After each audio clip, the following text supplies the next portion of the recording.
Shalom, selamat malam semuanya. Apakah suara saya terdengar dengan jelas? Ya, Jelas, Mbak. Ya, terima kasih. Mari kita akan memulai ibadah remaja pemuda pada malam hari ini. Saya memberikan kesempatan kepada saudara sekalian untuk mengambil waktu sejenak. Mari kita seduh sejenak. Mari kita akan angkat satu pujian, satu hal yang kurindu.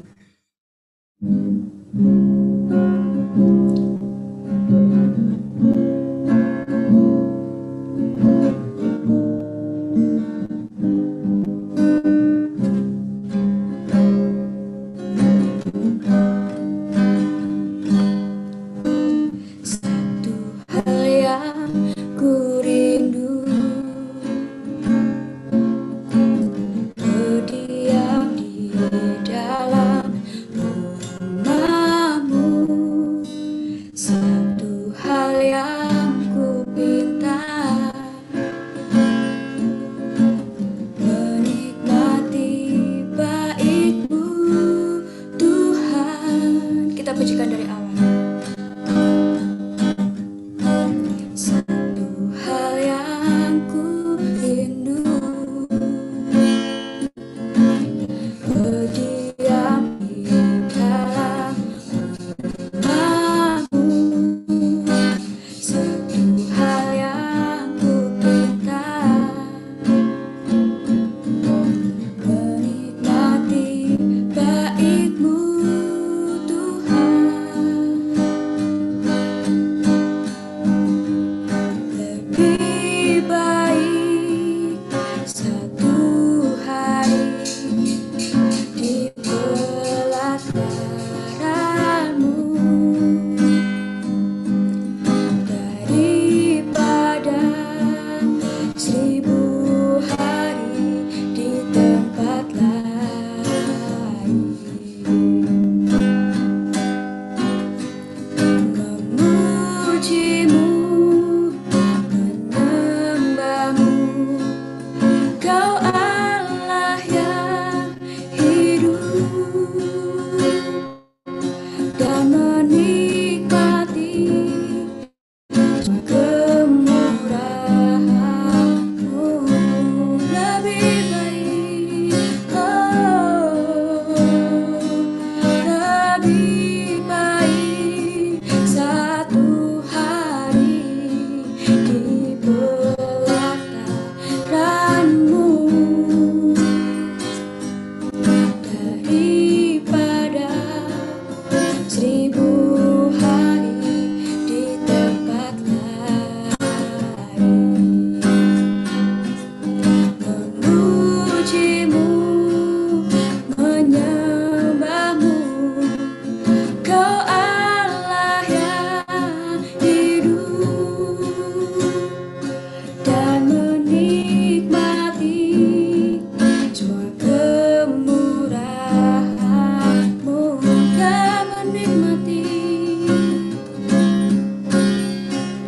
dan menikmati semua kemurahan-Mu.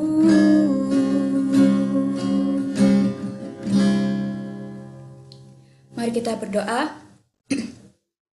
Tuhan Yesus, kami mengucap syukur ya Tuhan, karena pada malam hari ini kami boleh kembali bersekutu untuk memuji dan memuliakan nama-Mu ya Tuhan. Kiranya Engkau akan memberkati setiap kami ya Tuhan, sarana prasarana yang akan kami gunakan, biarlah ibadah ini boleh berjalan dengan baik dan lancar, dan itu semua untuk mempermuliakan nama-Mu ya Tuhan. Terima kasih Yesus, kiranya Engkau akan memberkati ibadah ini dari awal dengan hingga sampai akhirnya. Terima kasih Bapa, haleluya, amin. Ada sukacita pada malam hari ini? Puji Tuhan. Mari kita akan angkat satu pujian dengan-Mu Tuhan. Karena hanya Tuhanlah sumber kekuatan kita, dan kuasa Tuhan tercurah bagi kita senantiasa.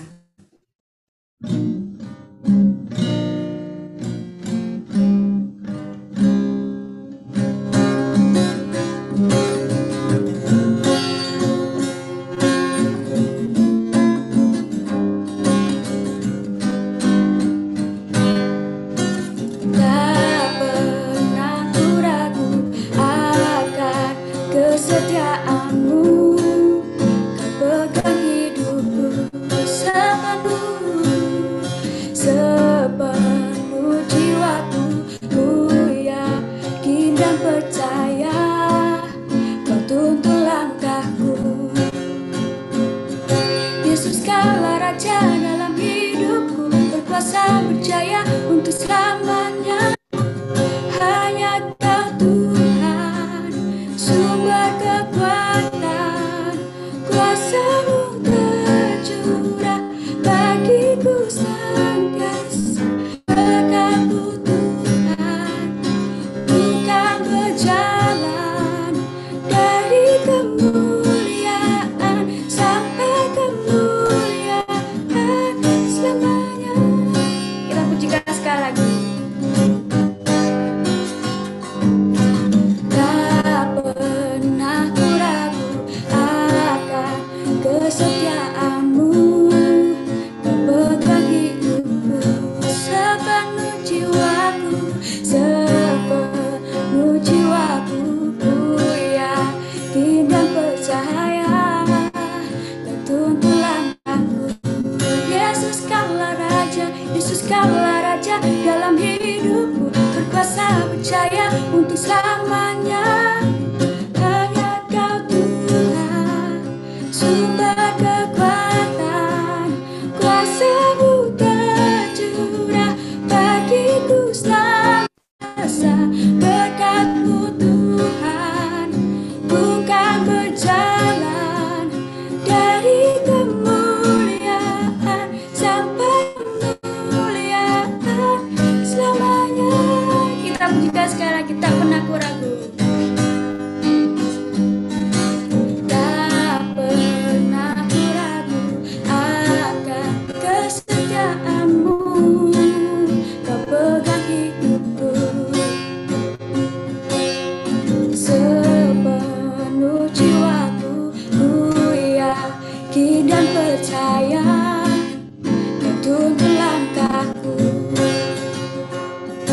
Yesus Kaulah Raja dalam hidupku, berkuasa percaya untuk selamanya. Hanya Kau Tuhan, sumber kekuatan, kuasa-Mu tercurah bagiku senantiasa. Berkat-Mu Tuhan, ku kan berjalan dari kemuliaan sampai kemuliaan. Hanya Kau Tuhan, sumber kekuatan, kuasa-Mu tercurah bagiku senantiasa. Berkat-Mu Tuhan, bukan berjalan dari kemuliaan sampai kemuliaan selamanya. Ya, kita mengamini pujian ini bahwa hanya Tuhanlah sumber kekuatan kita. Kuasa Tuhan selalu tercurah bagi kita senantiasa dan berkat Tuhan selalu berjalan dalam kehidupan kita. Saya memberikan kesempatan kepada saudara sekalian mungkin yang ada menyaksikan cinta kasih Tuhan. Ya, kalau tidak ada, kita percaya bahwa Tuhan senantiasa menyertai setiap langkah kehidupan kita. Setiap hari kita, Tuhan selalu memberkati dan selalu memberikan damai sejahtera bagi kehidupan kita. Tiba saatnya kita untuk menyembah Tuhan. Mari kita siapkan untuk menyembah Tuhan. Kita akan angkat pujian terlalu besar. Kita percaya bahwa kasih Tuhan begitu besar dalam kehidupan kita dan pengorbanan Tuhan sungguh luar biasa dan terlalu mahal darah Yesus bagi kita. Kita akan angkat satu pujian terlalu besar.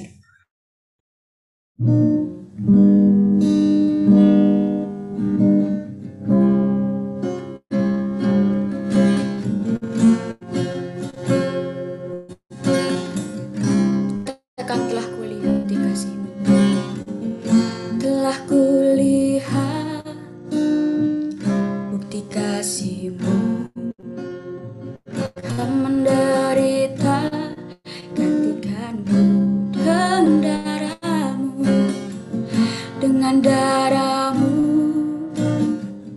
Kau selamatkanku. Kini ku hidup menyenangkan-Mu. Kita pujikan telah kulihat bukti kasih-Mu, Kau menderita gantikanku dengan darah-Mu, dengan darah-Mu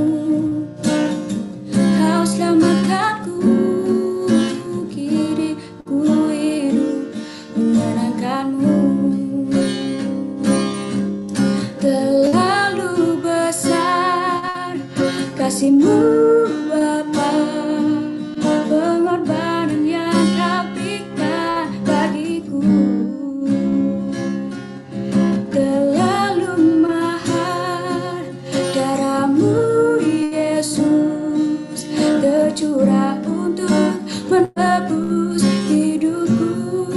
Kita pujikan dari awal.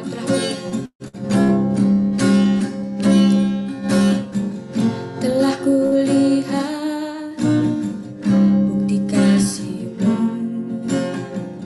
Kau menderita gantikanku. Dengan darah-Mu Kau selamatkanku. Kini ku hidup menyenangkan-Mu. Terlalu besar kasih-Mu Bapa, pengorbanan yang Kau berikan bagiku. Terlalu mahal darah-Mu Yesus, tercurah untuk menebus hidupku. Terlalu besar kasih-Mu Bapa, pengorbanan yang Kau berikan bagiku. Terlalu mahal darah-Mu Yesus, tercurah untuk menebus hidupku.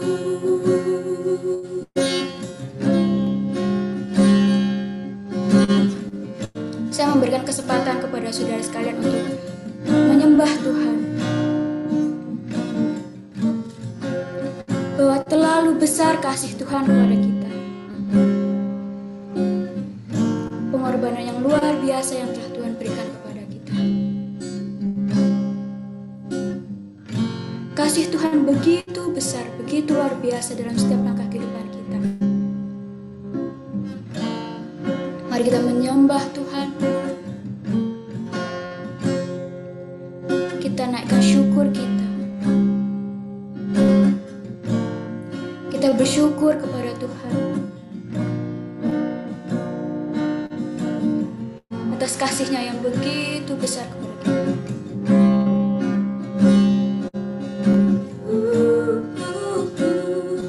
Kami menyembah-Mu Tuhan. Terlalu besar kasih-Mu Bapa.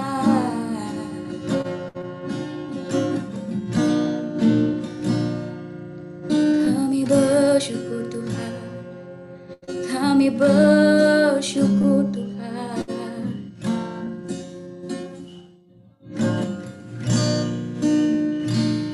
Terlalu besar kasih-Mu Tuhan. Oh, terima kasih Bapa. Mari kita naikkan syukur kita kepada Tuhan, bahwa besar kasih-Nya kepada kita.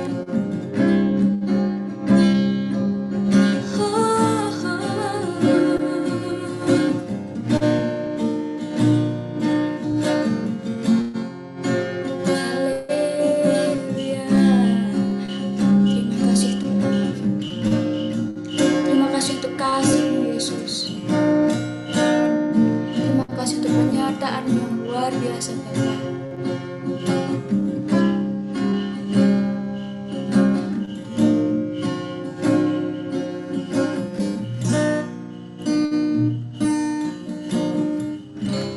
Kita pujikan terlalu besar kasih-Mu. Terlalu besar kasih-Mu Bapa, pengorbanan yang Kau berikan bagiku. Terlalu mahal darah-Mu Yesus, tercurah untuk menebus hidupku. Terlalu besar kasih-Mu Bapa,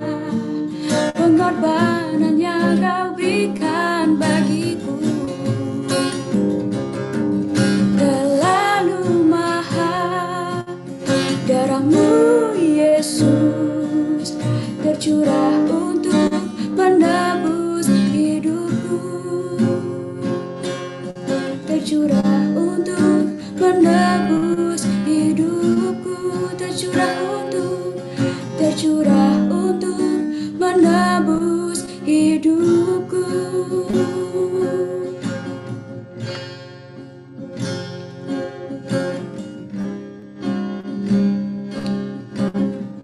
Ya Tuhan Yesus, inilah doa penyembahan kami ya Tuhan.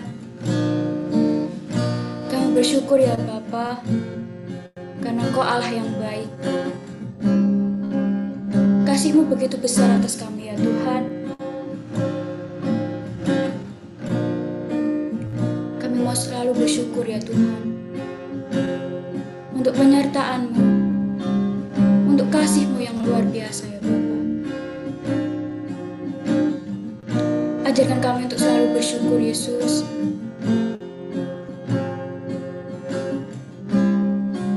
Ajarkan kami untuk selalu mengucap syukur ya Bapa. Terima kasih Yesus, inilah penyembahan kami. Kami telah berdoa dan mengucap syukur. Haleluya. Amin.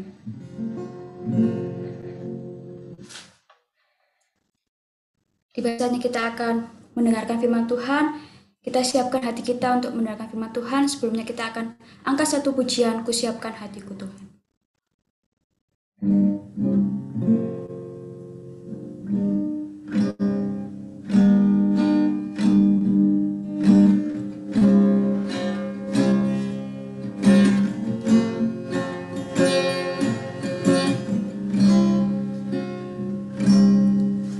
Ku siapkan hatiku Tuhan, untuk dengar firman-Mu saat ini.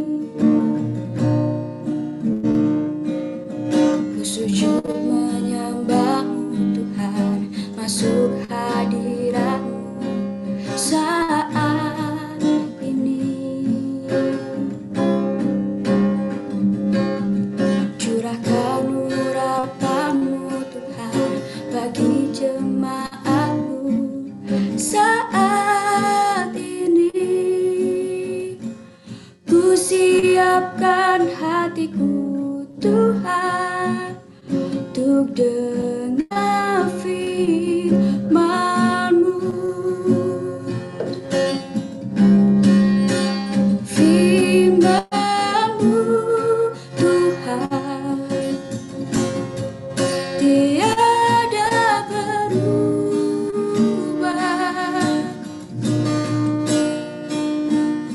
Dahulu, sekarang, selama-lamanya, tiada berubah. Firman-Mu Tuhan, penolong hidupku. Ku siapkan hatiku Tuhan, untuk dengar firman-Mu. Firman-Mu Tuhan, firman-Mu Tuhan, tiada berubah.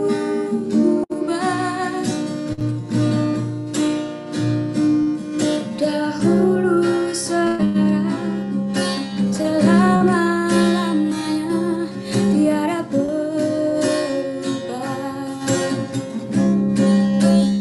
Firman-Mu Tuhan, penolong hidupku. Ku siapkan hatiku Tuhan, untuk dengar firman-Mu.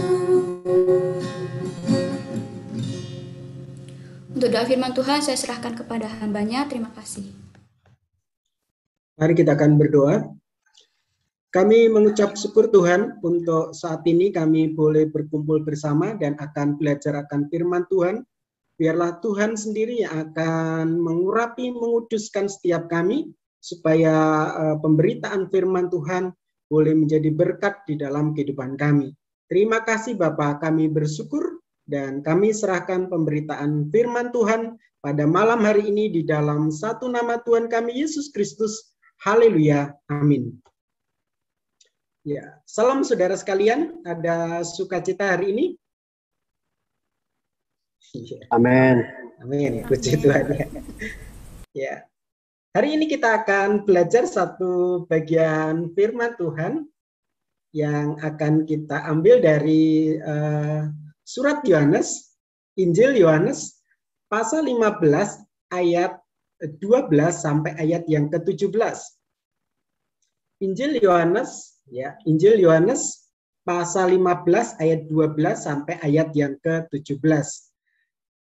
Ya, saudara sekalian yang kasih dalam nama Yesus, tema yang diberikan kepada saya itu merdeka. Itu singkatan dari merangkul dalam kasih. Ya, merangkul dalam kasih, ini berarti memang kita berusaha untuk menyatakan kasih kita kepada setiap orang yang ada di sekitar kita. Khususnya juga untuk teman-teman kita dan juga ya, orang-orang yang ada di mungkin lingkungan-lingkungan kita. Sekolah kita, mungkin tempat kerja kita, dan lain sebagainya. Nah, saudara yang kasih dalam nama Yesus Kristus, memang kalau kita baca di dalam teks tadi, itu memang berisi tentang perintah Tuhan, yaitu tentang hidup dalam kasih. Namun kalau kita lihat terkait dengan, ya boleh dibilang itu konteksnya, memang kita tidak bisa melepaskan untuk memahami teks itu dengan ayat-ayat sebelumnya, yaitu pasal 15 ayat 1 sampai ayat yang ke-11. Di mana di dalam pasal 15 ayat 1 sampai 11 dijelaskan tentang akulah pokok anggur.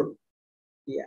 Dalam bagian ini Tuhan Yesus menjelaskan hubungan antara murid dengan Tuhan Yesus, di mana para murid yang adalah ranting harus melekat padanya supaya hidup dan berbuah. Jadi kalau kita lihat secara konteks ini memang boleh dibilang pasal ini berupa nasihat-nasihat Tuhan Yesus. Memang kalau kita lihat ayat 1 sampai 11, di sini Tuhan Yesus memberikan nasihat supaya apa? Ya, supaya orang-orang Kristen, anak-anak Tuhan yang digambarkan sebagai ranting itu melekat kepada pokok anggurnya, yaitu Yesus. Jadi kalau kita lihat di sini nasihat secara khusus hubungan pribadi kita orang percaya dengan Tuhan, supaya dalam situasi kondisi apapun tetap melekat pada Tuhan. Lalu kalau kita lihat ayat selanjutnya, itu pasal 15 ayat 12 sampai 17, di dalam bagian ini sebenarnya lebih kepada nasihat, ya, nasihat yang diberikan Yesus terkait hubungan kita dengan sesama. Ya, jadi kalau ayat sebelumnya itu hubungan kita dengan Allah, tapi kalau ayat ini pasal 15 ayat 12 sampai 17 ini hubungan kita dengan sesama. Dalam pasal 15 ayat 12 sampai 17 di sini dijelaskan tentang perintah baru. Bagian ini Tuhan Yesus menjelaskan tentang sikap yang harus dilakukan oleh para murid terhadap sesama. Sebenarnya perintah terkait mengasihi ini bukan hal baru. Karena kalau kita lihat di ayat-ayat sebelumnya, itu perintah mengasihi itu sudah ada. Pertanyaannya, mengapa kok di dalam bagian ini perintah untuk mengasihi ini boleh dibilang sebagai perintah baru? Apa maksudnya dalam bagian ini? Ada beberapa penafsir yang menafsirkan konteks ini. Tetapi secara umum, ya kalau kita bisa simpulkan itu, memang ini merupakan perintah lama yang kembali ditegaskan oleh Tuhan Yesus untuk dilaksanakan oleh para murid. Karena apa? Karena memang hal mengasihi ini bukan perkara yang mudah. Ya. Hal mengasihi itu bukan perkara yang mudah. Hal mengasihi ini memang perkara yang susah. Ya. Karena apa? Karena memang kalau kita lihat nanti konteksnya, kasih yang diajarkan Tuhan itu bukan kasih yang biasa, tetapi kasih yang luar biasa dan merujuk pada kasih agape. Kalau kita mengasihi karena kita dikasih, itu biasa. Kita mengasihi supaya mengharapkan belas kasihan, ya itu biasa. Tetapi di dalam konteks ini, perintah baru ini berbicara tentang kasih yang berbeda. Kasih yang esensi, yang diajarkan oleh Yesus dan diteladankan oleh Yesus sendiri. Di mana Yesus sebagai teladan dalam hal kasih terhadap sesama. Nah, kata saling mengasihi ini menarik. Kata saling itu menunjukkan bahwa tindakan itu ya dilakukan dengan boleh dibilang itu berbalasan. Kalau saling mengasihi berarti saya mengasihi saudara dan saudara mengasihi saya. Jadi di dalam bagian ini kata saling mengasihi menjadi sesuatu yang menarik. Di mana di dalam perintah ini supaya kita saling mengasihi berarti ada timbal balik di sana dan itu tidak searah. Tetapi marilah kita saling mengasihi antara satu dengan yang lain.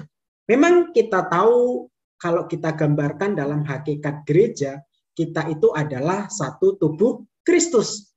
Betul ya? Satu tubuh Kristus di mana ya setiap kita itu harus saling memperhatikan.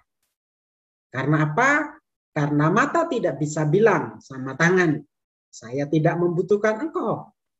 Tangan tidak bisa berbicara kepada kaki, saya tidak membutuhkan engkau, hai kaki. Tetapi setiap kita saling membutuhkan. Oleh karena itu, di sini, di dalam bagian ini, Tuhan perintahkan untuk kita saling mengasihi. Saling menjadi penekanan di dalam bagian ini. Saling mengasihi itu seperti apa di dalam kenyataannya? Nah, dalam ayat 12 di sini dijelaskan bahwa kita harus mengasihi seperti Kristus mengasihi kita. Jadi, kualitas kasih yang Tuhan perintahkan ini bukan kualitas kasih yang biasa-biasa saja, tetapi kualitas kasih yang seharusnya kita berikan kepada sesama itu seperti Kristus mengasihi kita. Nah, ini menjadi catatan penting. Karena apa? Karena perintah saling mengasihi bukan dengan kasih yang biasa. Kualitasnya itu adalah seperti Kristus mengasihi kita. Betul ya? Kalau saudara mungkin lagi berpacaran, ini ada yang lagi berpacaran, mungkin ya pacar kita akan mengasihi kita. Tetapi apakah kualitasnya itu memang mereka mengasihi sungguh-sungguh? Nah, ini yang perlu dipertanyakan. Kadang orang mengasihi karena mungkin melihat ada sesuatu di situ. Mungkin karena dia kaya, ya oke lah, saya mau jadi pacarmu dan saya mau mengasihi kamu. Mungkin karena dia pinter, oke lah, saya akan mengasihi kamu. Mungkin karena dia ganteng atau cantik dan lain sebagainya. Sehingga kasihnya itu terbatas karena apa? Ya karena ada hal-hal seperti itu tadi. Nah, pertanyaannya, kasih yang kita bahas malam hari ini apakah seperti itu? Ada udang di balik batu. Gitu ya. Ada udang di balik batu karena ada sesuatu sehingga kita sepertinya mengasihi. Wah, betul ya? Sepertinya mengasihi, sepertinya menolong, sepertinya ini karena ada sesuatu tadi. Nah, kasih yang kita bahas di dalam malam hari ini apakah seperti itu? Jelas kalau kita lihat tidak demikian. Karena di dalam ayat 12 jelas kasih kita kepada sesama itu secara kualitas yang menjadi teladan kita itu seperti Kristus mengasihi kita. Jadi kalau kita mengasihi sesama itu sama seperti Kristus. Ya, kualitas kasihnya itu seperti Kristus mengasihi kita. Dimana kalau kita lihat nanti kasih Kristus tuh luar biasa. Tuhan Yesus tidak ada udang di balik batu. Tidak ada maksud-maksud tertentu, tetapi kualitas kasih Kristus kepada kita itu memang luar biasa. Nah, mari kita akan lihat di dalam bagian ini. Nah, dalam nas ini ada 3 fakta yang harus kita ketahui supaya kita bisa melakukan ya, sikap saling mengasihi seperti Kristus mengasihi kita. Fakta yang pertama, kalau kita lihat ini, bahwa kasih Kristus kepada kita itu tulus. Nah, itu sederhananya seperti itu. Tulus. Tidak ada maksud tertentu. Yesus mengasihi kita. Itu tidak ada maksud tertentu. Dia lakukan dengan tulus ikhlas. Karena kasihnya kepada kita orang berdosa. Sehingga memang kalau kita lihat, ini menjadi sesuatu yang menarik. Gitu ya. Oleh kan tadi di pendahuluan saya sampaikan kadang orang mengasihi itu ada sesuatu, ada tujuan tertentu, ada mungkin ya istilahnya ada hal-hal tersembunyi yang mungkin belum dinyatakan gitu ya. Tetapi kasih Kristus tidak demikian. Kasih Kristus itu kasih yang tulus, kasih yang ikhlas. Memang kalau kita lihat kasih Kristus itu kasih yang agape. Memang kalau kita perhatikan di dalam bahasa Yunani itu saudara sekalian, kata kasih itu ada macamnya, ada banyak. Kasih itu philea itu kasih kepada sesama. Lalu eros itu kasih suami istri. Ya kan gitu ya. Lalu storge dan lain sebagainya. Tetapi di dalam kasih itu dalam bahasa Ibrani itu bahasa Yunani itu itu ada kasih agape. Kasih yang memang tidak menuntut balasan. Kasih yang dilakukan dengan tulus ikhlas dan tidak menuntut balasan. Nah, kalau kita perhatikan ayat-ayat di dalam Alkitab, kasih Allah, kasih Yesus kepada kita itu selalu pakai agape. Kan gitu ya. Kadang kalau orang pacaran tuh kasihnya apa? Mungkin ya bukan agape, kasih yang lain. Ya, seperti itu dan seterusnya ya. Tetapi kasih Yesus kepada kita, itu kalau kita lihat di Alkitab, itu selalu pakai agape. Kasih yang dilakukan Tuhan atau Yesus kepada kita itu tanpa menuntut balasan. Ya, tanpa menuntut balasan. Itu dilakukan dengan tulus, dengan ikhlas, karena kasihnya kepada kita. Nah, itu yang dilakukan oleh Tuhan Yesus Kristus.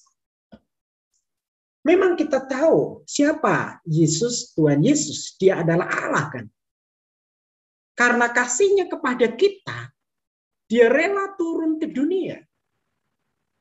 Bukan hanya sekedar turun ke dunia, tapi di dunia dia rela mati. Disalib. Sebagai wujud kasihnya kepada kita. Dan semuanya itu dilakukan Tuhan tanpa menuntut balasan atau imbalan kepada kita. Itu dilakukan untuk Tuhan karena kasihnya. Supaya apa? Karena Tuhan ingin supaya setiap kita orang berdosa itu diselamatkan. Sehingga Tuhan rela turun ke dunia menyatakan kasihnya kepada kita.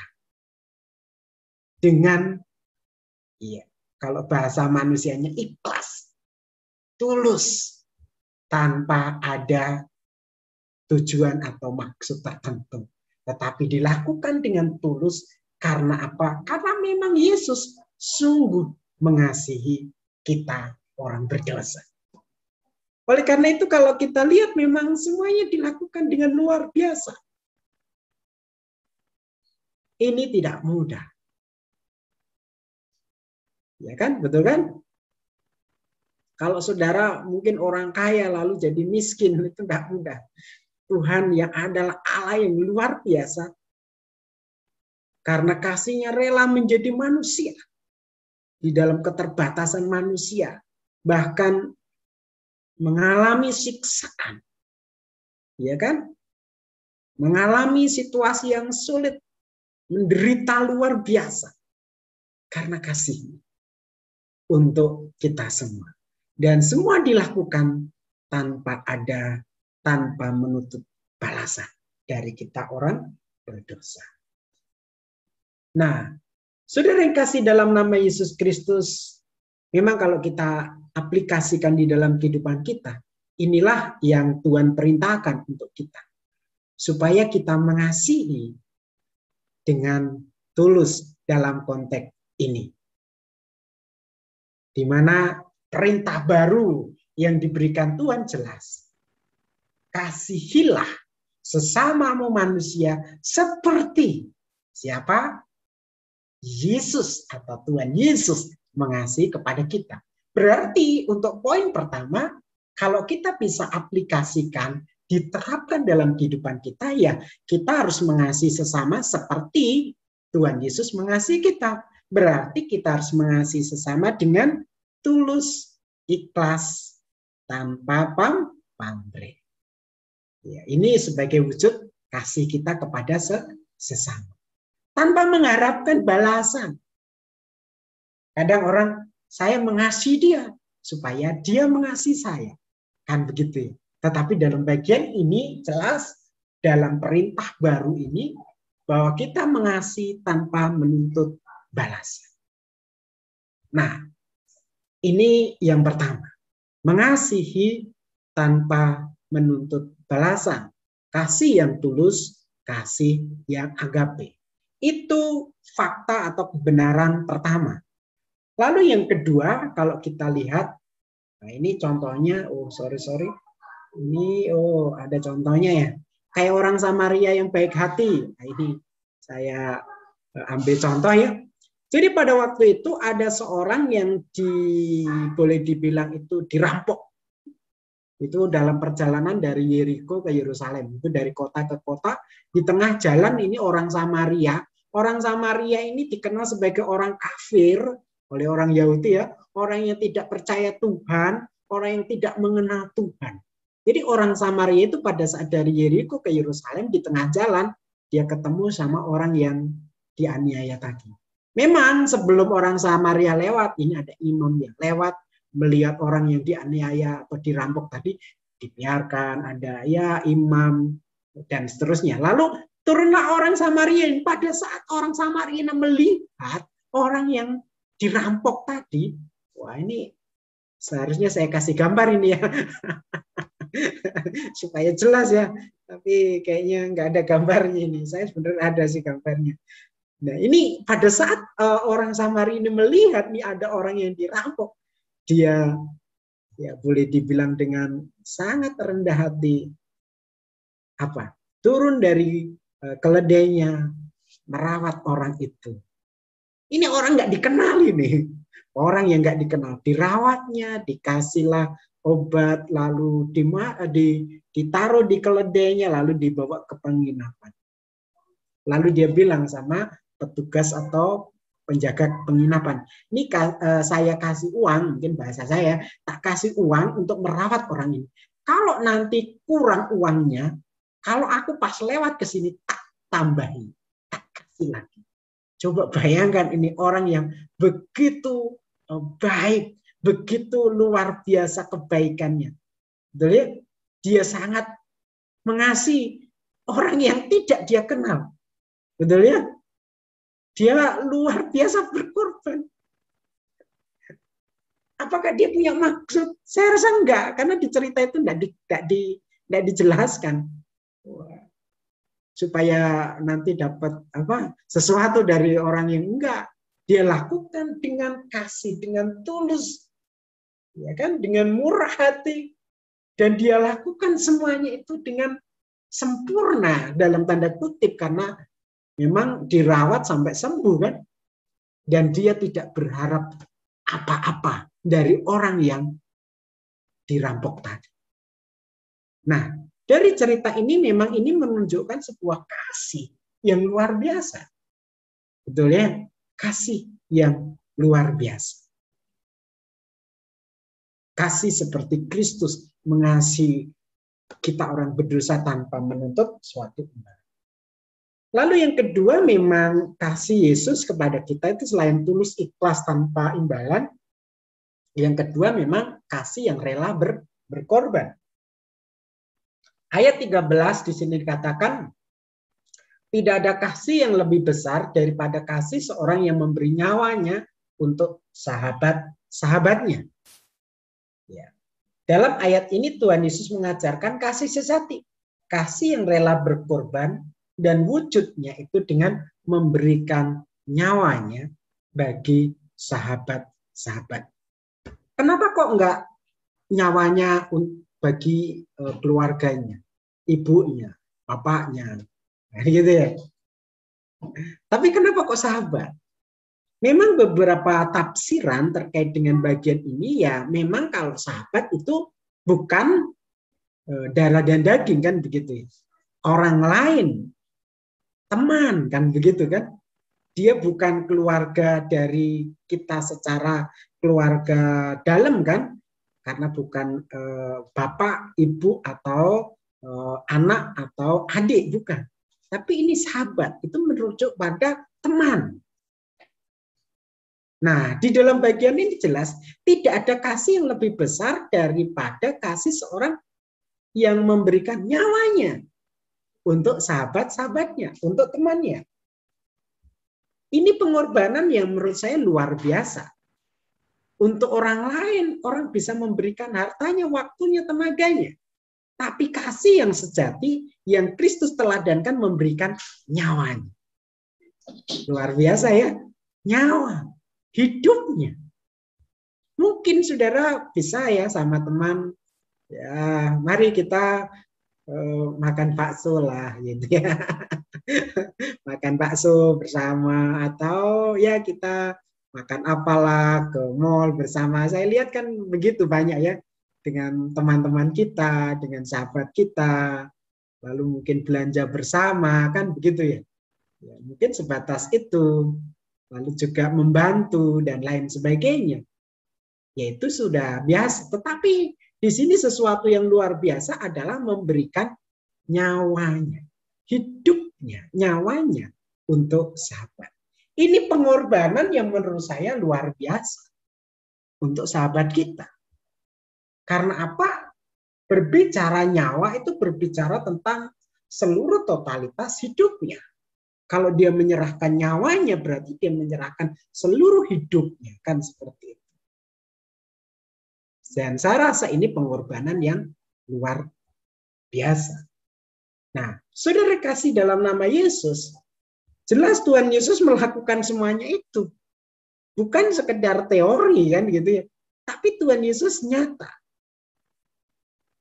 Ya, seperti yang saya jelaskan di atas, Tuhan Yesus rela turun ke dunia.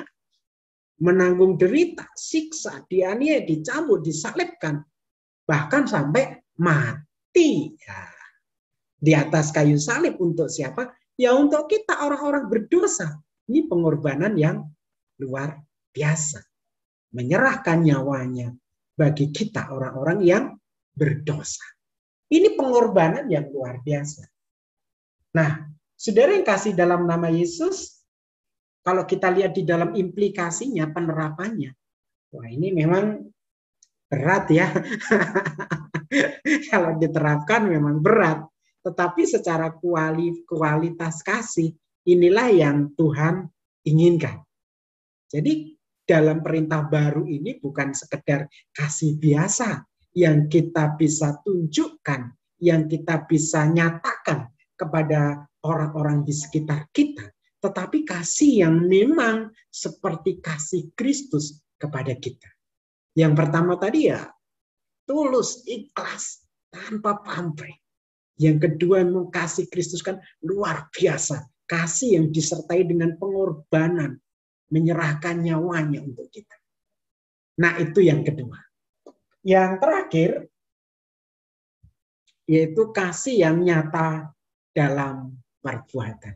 Mengapa bagian ini saya tekankan? Nah, saudara sekalian, mari kita lihat cerita di Alkitab dalam Matius 25 ayat 31 sampai 46 ya. Saya bacakan ada. Diceritakan tentang akhir zaman dalam perjamuan anak domba Allah. Dalam ayat 41-45 dijelaskan 41 ya. Dan ia akan berkata juga kepada mereka di sebelah kirinya. Ini ceritanya ada perjamuan di akhir zaman, itu ada dua kelompok orang. Nah, gitu ya. Di akhir zaman nanti ada dua kelompok orang. Nah, ini Tuhan Yesus bicara sama kelompok ini sebelah kirinya. Enyahlah engkau dari hadapanku. Ya, sebelum ini, ya ini kayaknya ayatnya kurang ya. Yang ayat 31 itu jadi ada dua kelompok sebelah kiri sama sebelah kanan. Lalu yang sebelah kanan ini, mereka diterima Tuhan dengan luar biasa. Karena apa? Karena pada waktu mereka hidup di dalam kasih kepada sesama secara luar biasa.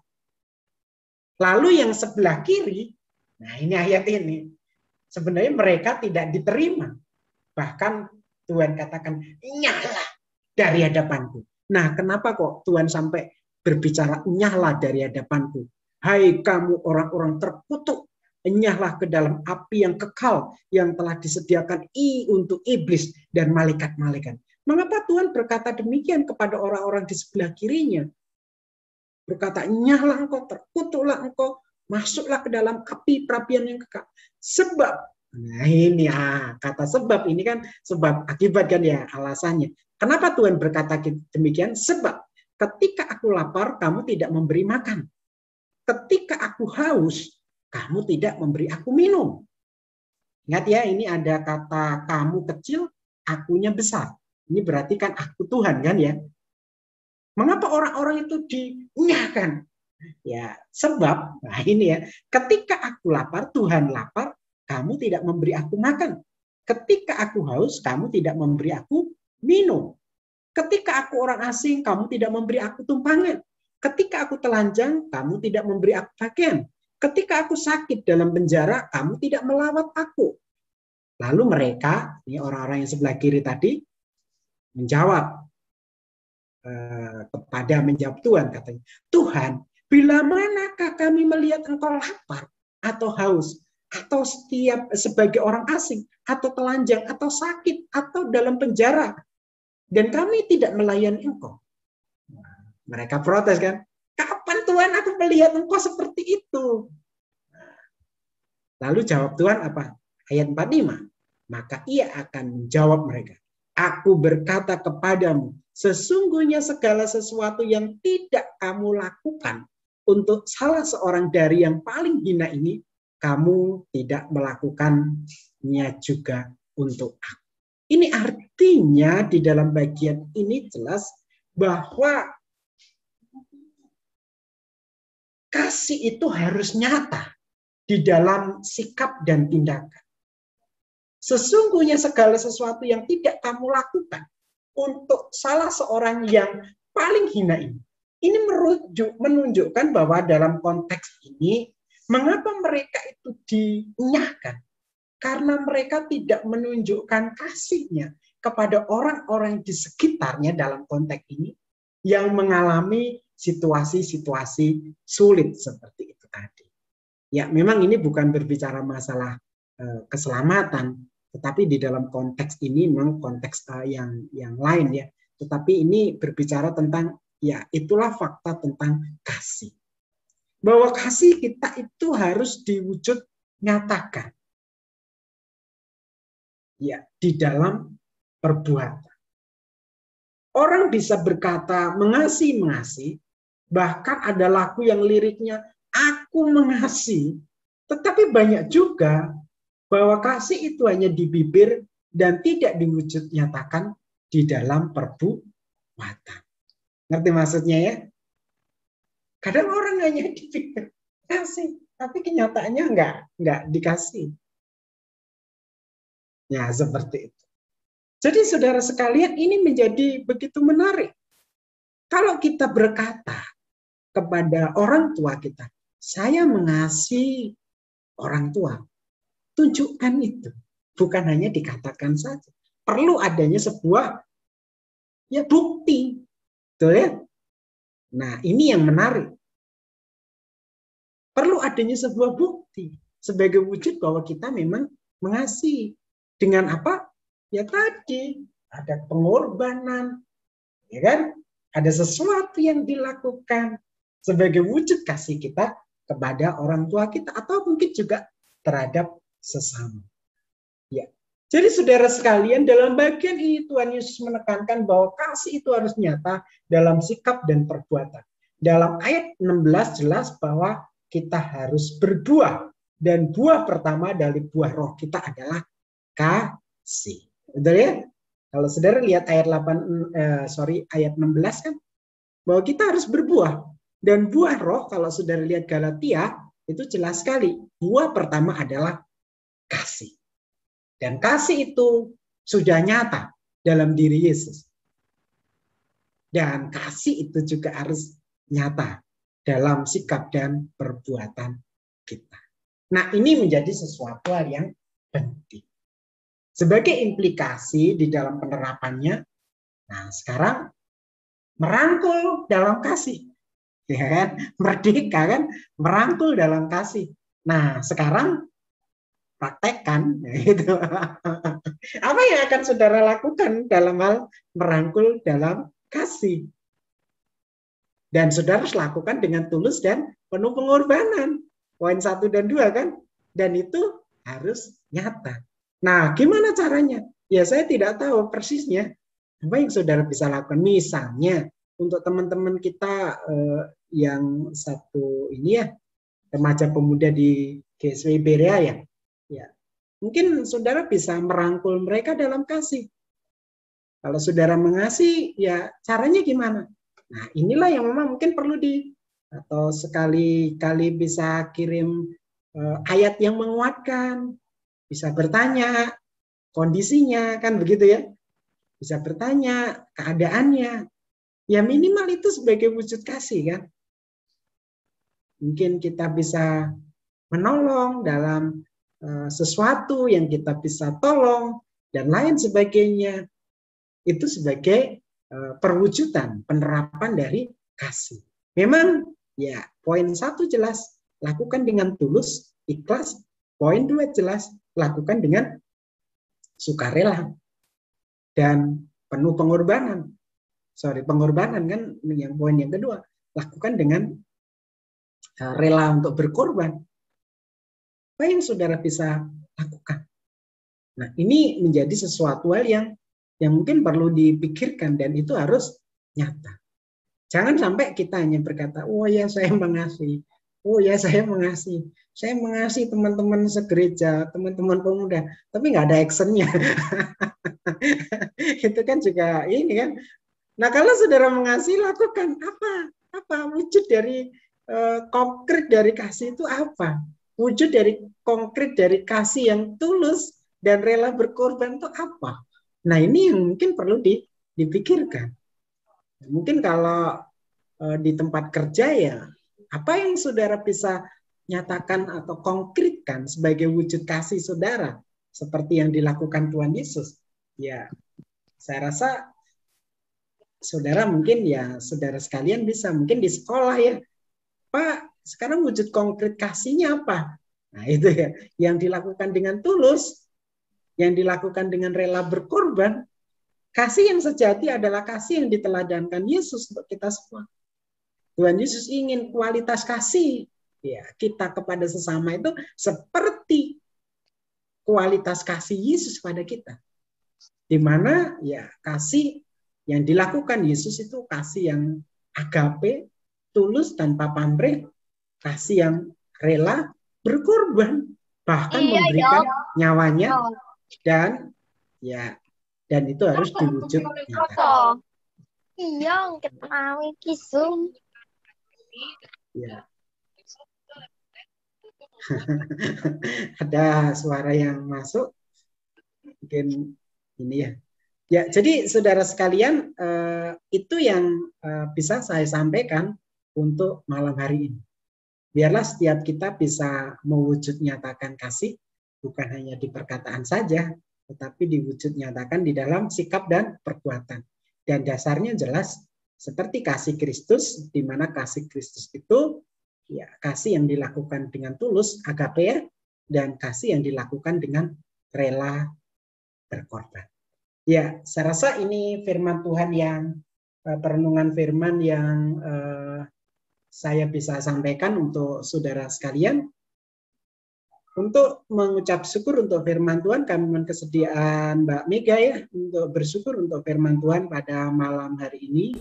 Terima kasih. Mari kita bersyukur untuk firman Tuhan pada malam hari ini.